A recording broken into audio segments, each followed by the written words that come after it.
Gosh, you guys, that was wonderful. Thank you so much. Great job singing. And for those of you who want to go to children's church now, you can go with Miss Emily and Mr. Randall. They're back there by the doors.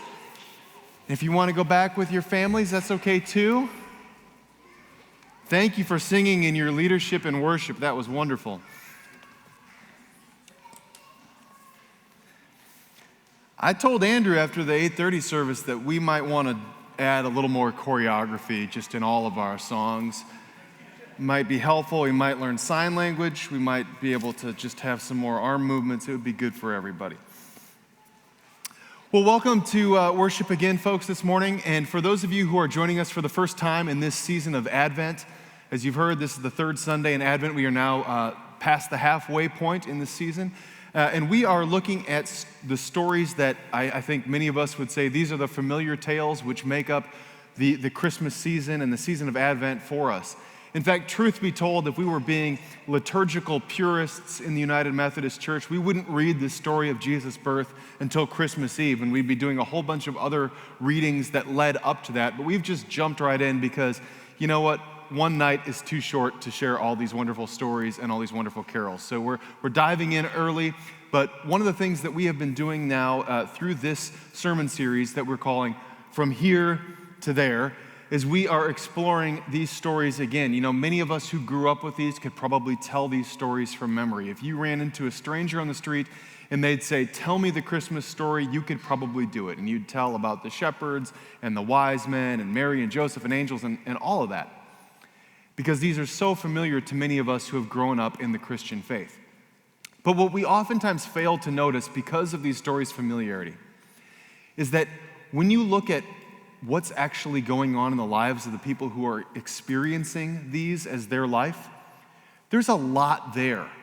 And there's a lot probably just under the surface that we gloss right over and don't really think about what's going on in their minds. What is their emotional state as these things are happening? And so the word I've been using is unvarnished. Let's strip off the varnish on some of these stories and look at what's really going on in the foreground, not even the background, but in the foreground of these stories, because we leapfrog over that and we cut to the end and we say, isn't this wonderful? Isn't this happy? Isn't this joyful? But take off that glossy first layer and we're going to realize that these stories often start in a very different place than where they end up. So the first Sunday in Advent, we talked about the story of the shepherds. Shepherds, it was a raw deal. It was a hard place to be in life, to be in shepherd. There was so much uncertainty in their lives. Financial uncertainty, political uncertainty, their own welfare and safety uncertainty. How do we move from the story of the shepherds who begin that place of uncertainty and end up with a place of hope?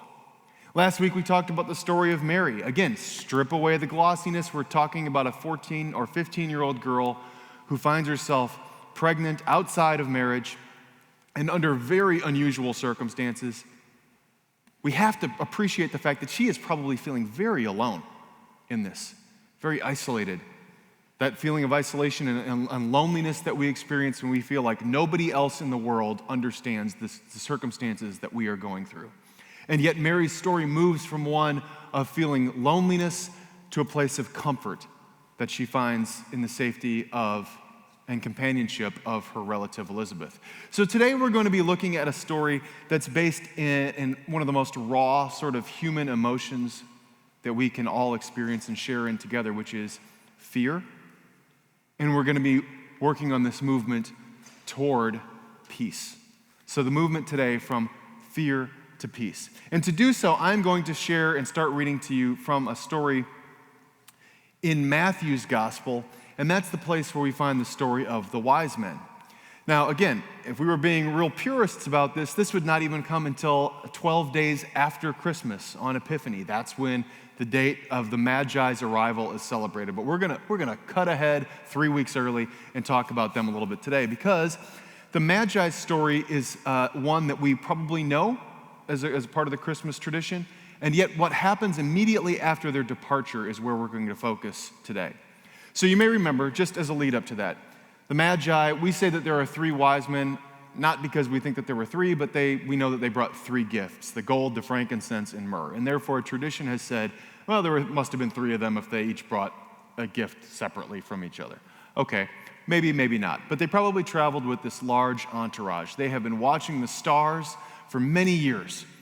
And their tradition holds that when the stars do a certain configuration and when there's a particularly bright star in a particular spot, that's the time that signifies that a king is born, and it's time to make the journey following that star to find where the king is born. So they set out on this journey. And with this entourage, they do what you would do at that time and place, which is when you enter into a new land, you go and visit the leaders. You are representatives from a foreign land. You are going to come, you are going to say hello, you are going to offer a tribute, and you are going to make peace so that you can pass through that area safely. So immediately they go and they find out who's in charge, and they find out that it's King Herod. And they go to Herod and they say, oh yeah, we're here because, by the way, this star has told us that there's going to be this king born. And Herod's like, tell me more about this king, because that's me. So they say, well, he's supposed to be born around here, and it's nearby. We're going to keep following the star. And he said, well, let me help you with that. And so he gathers his guys, his astrologers, and they put their heads together and they say, yeah, well, I mean, if this plays out like we think it should, it'll happen in Bethlehem. And like, Bethlehem, okay.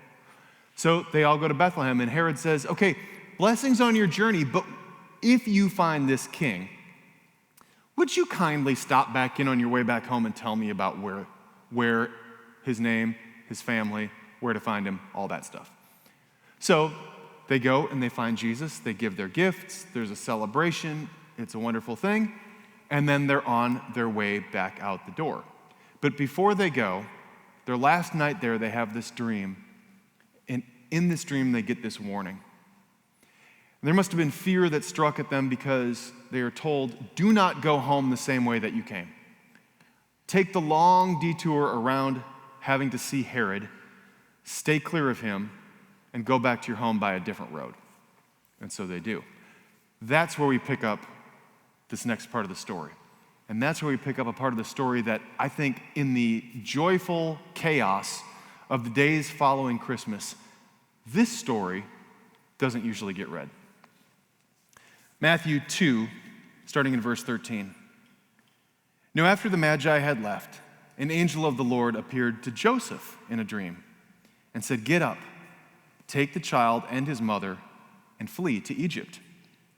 And remain there until I tell you, for Herod is about to search for the child to destroy him. Then Joseph got up, took the child and his mother by night, and went to Egypt, and remained there until the death of Herod. This was to fulfill what had been spoken by the Lord through the prophet, out of Egypt I have called my son. When Herod saw that he had been tricked by the wise men, he was infuriated. And he sent and killed all the children in and around Bethlehem who were 2 years old or under, according to the time that he had learned from the wise men. Then was fulfilled what had been spoken through the prophet Jeremiah.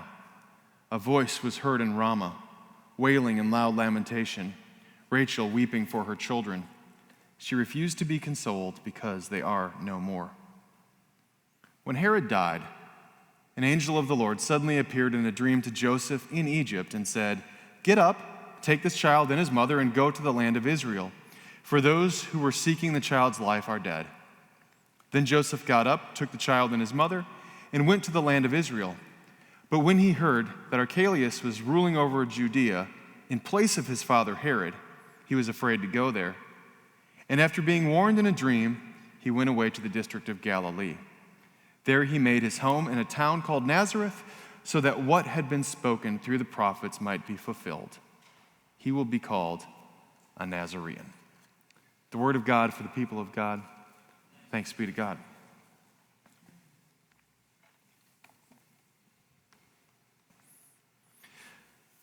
Fear is a powerful emotion and experience for all of us. Several years ago, I was attending the annual conference when I was serving in another part of the country. And the annual conference is the annual gathering of all of the pastors, all the clergy in a particular region. And for each one of the clergy present, there is also a layperson, a layman or woman from a local church that accompanies the pastor there. So at this particular gathering, there were about 600 and some clergy and about 600 and some lay people. So well over 1,000 people. And on the last day of the conference, there is always a pastor who is chosen to give the final sermon at the final worship service before the dismissal. And the way that this particular pastor is chosen as the guest preacher for that year is right before the sermon is given, the bishop takes a box out onto the stage, and she would reach in her hand, and she would draw the name of one pastor, and that was the preacher for the next year's closing worship service. Now, not being a person of great superstition, but a person of faith, I still found myself going, please don't be me, please don't be me, please don't be me, please don't be me, please don't, because you don't want that. You don't want that, and I'll tell you why. It's not that preachers don't like to preach. It's that nobody particularly likes to do their vocational job under the microscopic glare of their colleagues, right? I mean, a teacher doesn't like to give a lecture in front of a whole assembly hall of teachers. A surgeon doesn't like to perform surgery with 1,200 surgeons watching, right? It adds to the pressure. Everybody's unnerved in doing this. So we could go back and preach to twice as many people, not that I do, but preach to twice as many people than that on a Sunday, and it wouldn't be as big of a deal. But you get your colleagues in the room, and even though you want to believe that they're all very loving and supportive colleagues of you, you know they're thinking, I would have done that differently. Or, yeah, I could preach that sermon a lot better. Or, oh, that was interesting, but it wasn't as good as I thought he would be, right? And so you just, and knowing you're hearing these voices in the back of your head, and so I am not wanting to get my name called. And I didn't get my name called.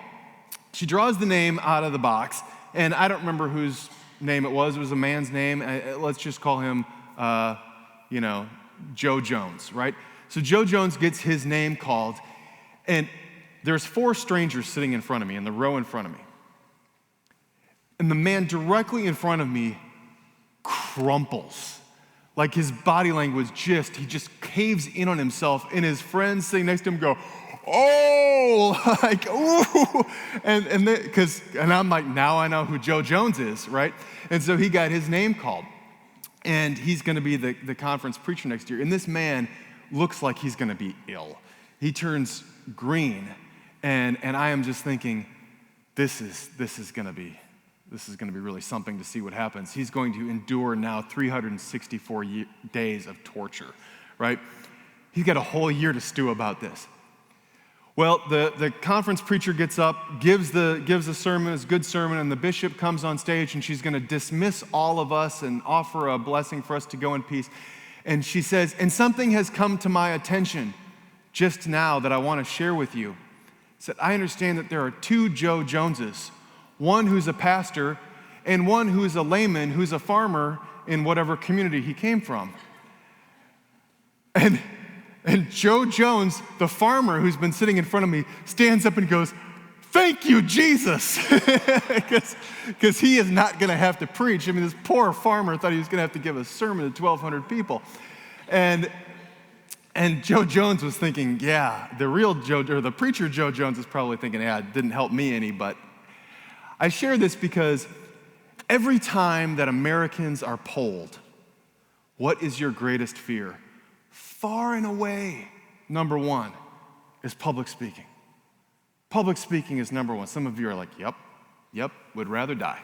And then second to that is usually fear of heights. And then after that, it's, snakes and reptiles and creepy crawlies, right? So those are the top 3. And so I got to see on Joe Jones's body language, face, and green sort of nauseated look that, yeah, that was for real for him. He was very uneasy about that. And yet, when I think about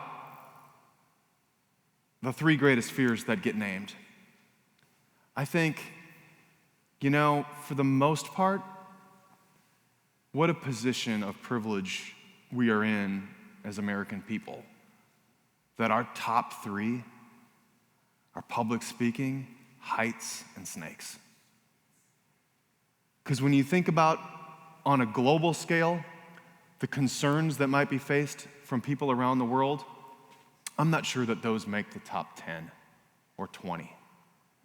I think about the people who on Friday night in Kentucky were in cellars, basements, interior closets of their home. And as the tornadoes decimated neighborhoods, I don't think that they were worried about public speaking. It's a really incredible thing to get to live a life that is so far removed most days from the kinds of things that should really bring terror into our lives, that we have to remember how fortunate we are. Public speaking, snakes, and heights were not really on Joseph's mind when he's warned in a dream to take Mary and their infant son, who at this point is recognized as a gift and a blessing. And they're told, you've got to go to Egypt, and you've got to go now. I'm waking you up in the night. Get up and go, it says. There is no time to waste. Do not pack a bag. Get gone. Get down to Egypt, because there is a target on your back. You got to go. Fear, real fear, I'm sure, struck this family. And Mary and Joseph hightailed it out of there. Now, because we are removed from this situation in lots of different ways, and not the least by 2,000 years, we probably hear this story a little bit differently than people in Jesus' time would have. If you would have heard this story in Jesus' time and you've been told about this holy family, that the boy is under threat from the king for his life, and he's got to go to Egypt, you know what you're going to think? You're going to think about Moses. Because Moses' story has a similar kind of beginning. Do you remember at that time that the Hebrew people were growing in number, they were reproducing rapidly, and they were slaves in Egypt, and Pharaoh got so paranoid about the growth of the Hebrew population that he said, all the boys, as soon as they're born, toss them into the Nile. Let's drown them right off the bat. That'll help the population control. But Moses was spared. He was saved in sort of a crafty way. He ends up becoming an adult, and what does he do? He exits along with the rest of the Hebrew people. They leave Egypt, they enter into the promised land, and are led on to their freedom and redemption. Jesus goes to Egypt, waits out his time there with his parents as an infant, and when the coast is clear, he is able to leave Egypt with a remnant of the Jewish population, his family, and is able to go into the promised land to offer redemption to his people in a powerful and different kind of way than Moses. But that needs to be heard. So the question is what do we do with fear? What do we do with fear in this situation? Now, clearly, fear by itself is not a bad thing. Fear is actually a necessary thing.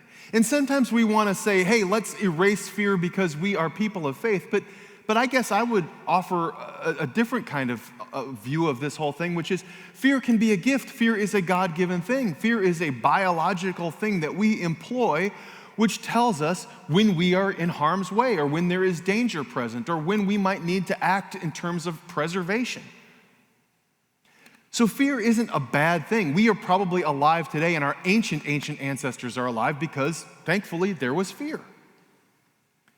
But what we do, how we respond to the fear, is what really matters. That's where the faith piece comes in. And we can take two very different directions when it comes to fear. So one part of fear would be the way that, say, Pharaoh reacted or Herod reacts. They feel a threat, and they don't act on any impulse of faith. They don't think about the common good. They don't think about morals. They think about, there's a challenge to my power, and I will stop at nothing to make sure that that the threat is eliminated. If that means I have to toss children into the river, if that means I have to make an order that anybody under 2 is done away with, then so be it. I will go to great lengths to make sure that my power is intact. And we see this. I wish we could say that this was a biblical problem, but we see this today. We see powerful people trying to silence their critics. They try to silence anybody who offers an alternative. They try to do away with political opponents. They poison their enemies. They assassinate them. They put them into camps. I mean, this problem has not gone away. And so we see what happens when people get so desperate that any sense of ethics or morality goes by the wayside. But then there's the faith-filled approach. And this is the choice that we make that leads to hopefully something that resembles something more along the lines of peace. How are we going to transition from this place of fear and move toward peace?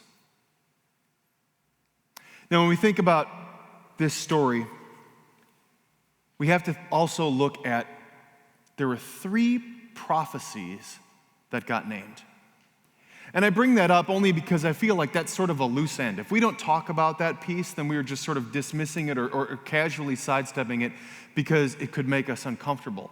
But did you catch in the story in Matthew 2 that there were 3 prophecies? The first one is that when the Holy Family goes to Egypt, it says, "This was done to fulfill the prophecy that was said, 'Out of Egypt I will call my son.'" And then after that, a few verses later, there's this passage from Jeremiah that gets quoted that says, "Rachel weeps for her children are no more," which talks about the massacre of the innocent children. And then finally, there's one more at the end that talks about after Joseph gets the final message that now you should go to Nazareth because he will be called a Nazarene. So all 3 of those are in there, and they're important. And the problem, though, with that is that if we are not doing our Bible reading carefully, we will easily read those and can come to the conclusion that the prophecy, the fulfillment of the prophecy, was the necessary part. And therefore, God set in motion these horrible things so that the prophecy could be fulfilled. Right? Well, they got to get to Egypt somehow, right? So let's slaughter the innocent children. Or they've got to move to Nazareth, so there must have to be a death that happens. But if you read the language carefully, it doesn't say God caused this to happen. It says people made these choices and God responded in this particular way. That's a really important distinction. Because oftentimes we will be people who, trying to make sense of things, trying to wrap our heads around things, particularly catastrophic, horrible, violent, or evil things, will try to make sense of them, and we will find some sliver of peace by saying, well, if this is a part of God's doing or God's plan, maybe it's going to be okay in the end. But the truth of the matter is that God allows people to do things on their own free will, good things and bad things. God didn't say we've got to slaughter a bunch of babies for Jesus to come out of Egypt. But God did say, mind you, Herod's got evil in his heart. I need to go to Joseph in a dream to tell him to get removed from that space and get out of harm's way. And then what will happen is after a time has passed and Herod has died, then they will be able to safely go back in. But that's not the same as God causing it. So again, the fear isn't the issue, it's the response to the fear. The call wasn't arm yourselves, Herod is on a rampage. The call was remove yourself until things calm down and then you can go back. When Herod again had a son who Joseph was scared that he was going to carry on his father's paranoia, he said, let's do a detour again, and let's go settle and do it quietly in a place called Nazareth. And again, it wasn't because Joseph said, I got to make these ancient prophecies line up in my head, or that God's telling me to connect these dots. It was, this is the choice I'm making. And God is encouraging us, or God is urging us in this direction, but it's still our choice. So here's the point that I want to make, and I want you to understand. When it comes to our fears, we are empowered to make choices. And those choices can be ones that compound the fears or address them with violence or anger or paranoia, Or we can choose the path of faith, believing that God will lead us through this, that there are peaceful ways to resolve this, that there are hope-filled ways that might not hurt others, and that we don't have to be purely self-centered in the process. But God can lead us into a place of resolution that is one of peace. Fear isn't bad, but we have a choice to make, a response to offer. I told you a couple weeks ago, for those of you who were in worship, I mentioned that I've just had this tugging on my heart ever since the end of the summertime when we were watching the evacuation of the Afghan people, so many who had been helpful to the U.S. government and to the emerging Afghan government that was trying to get settled in. And then when it was clear that the Taliban was going to take over that space, that there was a rush to get people out of the country, and many thousands got out, but many remained. And that's troubled me thinking about that. It's troubled me because, one, it's heartbreaking to think of those stories and to see some of those images that we saw and to hear the accounts being reported in the news of what was happening there. But I also, when I was reading the story this year from Matthew, I got to thinking about, these are asylum-seeking, refugee-type families. They're making the choice, an impossible choice, of whether they stay in their homeland, a place that they are connected to, a place where they have family, a place that they love, a place that is their own, and the choice to go somewhere else because that would be the path to a more peaceful life for them. And so I guess I'm thinking about Jesus and Mary and Joseph and this Holy Family being refugees. They are asylum seekers. They go to Egypt, and thanks be to God, they are not troubled. They are unmolested in their time there, and they are able to live it out. They are probably given some sort of shelter. They are cared for as an alien family in this foreign place. And yet, because they experience that hospitality there, they are able to have a future of peace. We found out that Birmingham is one of the cities in our country that is going to be a resettlement place for some of those Afghan people. And in doing a little more investigating, Stephen and I have been in conversation and exploring options about how we as a church might be able to respond in some way. Can we be a part of that solution? Can we be a group of people that empower these people who are coming here, who have been so good to their own people, so good to our government, so helpful in the process, and now are living with a target on their back? How can we help them in their efforts to resettle into a totally unfamiliar place? And so what we have learned is that there is a process for that, and that the first people are, as we speak, are beginning to resettle here. The first wave is a small group of men who are coming, and in time there will be more families that join others as well and form a group here. And there are entire organizations that their Christian ministry is a part of helping people in these kinds of situations get settled. And so with a little bit of training, with actually a very small amount of money, and with a desire to do something about it, we, the people of grace, can lend a hand. We can be a partner. We can help them in their resettlement efforts. And part of that's going to be just a collection of items early on and a little bit of money, but then it's going to be, how can we be in relationship with them? Because it's not just, let's throw some food and some clothes at them and good luck. This is going to be a longer process than that, and it's going to be a really helping them be a part of that. And so I'm going to tell you more after the sermon about the first steps that we can take in that. But I would like you to be praying now about whether you are interested in whether God is leading you into a little bit more of a comprehensive approach to helping these individuals and these families. Because what we know is that these types of issues were not limited just to Jesus' time. These are not only biblical stories, these are current day stories. And what better way to live into our role as Christians to care for others than to immerse ourselves into the story of someone else who is going through very similar circumstances and looking for an opportunity to move from a place of fear to one of peace. Which again is why I go back to the fear is not the bad thing, it's all about our response. And here we have a concrete story of real life people with tangible opportunities to do something about it.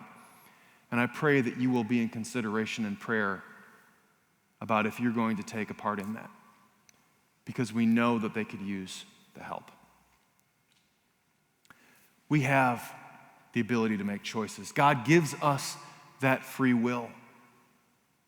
What matters is the response.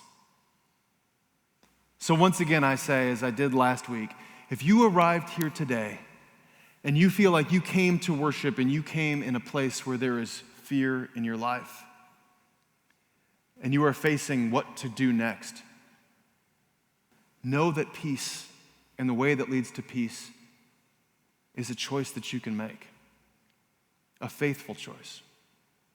And for those of you who arrived here feeling pretty good, pretty comfortable, pretty peaceful in your life, and that's wonderful, then maybe you should be asking, because of that, am I able to offer a response of bringing that to someone else and helping them move just a bit closer toward peace from fear?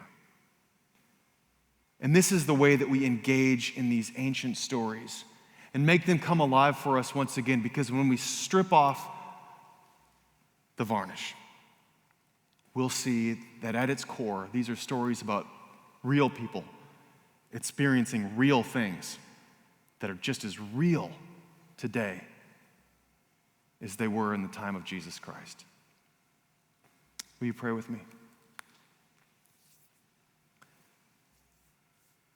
God, we thank you that whether you move through dreams and urging us in directions through those kinds of mysterious encounters, or whether it's just that tugging at our hearts, or something that feels restless in us as we look to others in need, whether they be refugees relocating from Afghanistan, whether they be people in Illinois or Kentucky or Tennessee, reeling after the destruction of the storms this weekend, or other opportunities that present themselves to us.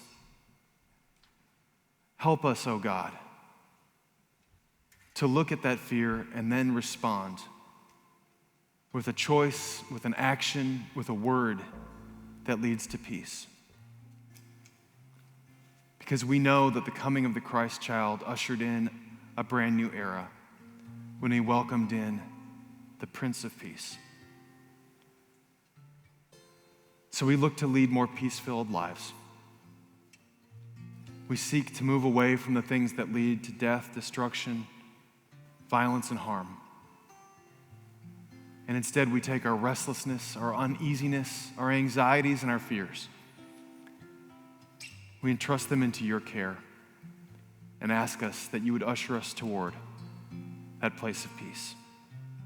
That peace that leads to life. That peace that leads to you. In Christ's name we pray. Amen. All right. First steps. This is just the very tip of the iceberg here. But if you're interested in helping out, these are the things that are immediate needs. Men's jeans, coats and raincoats, collared shirts, and sweatpants. Let me break that down for you just a little bit.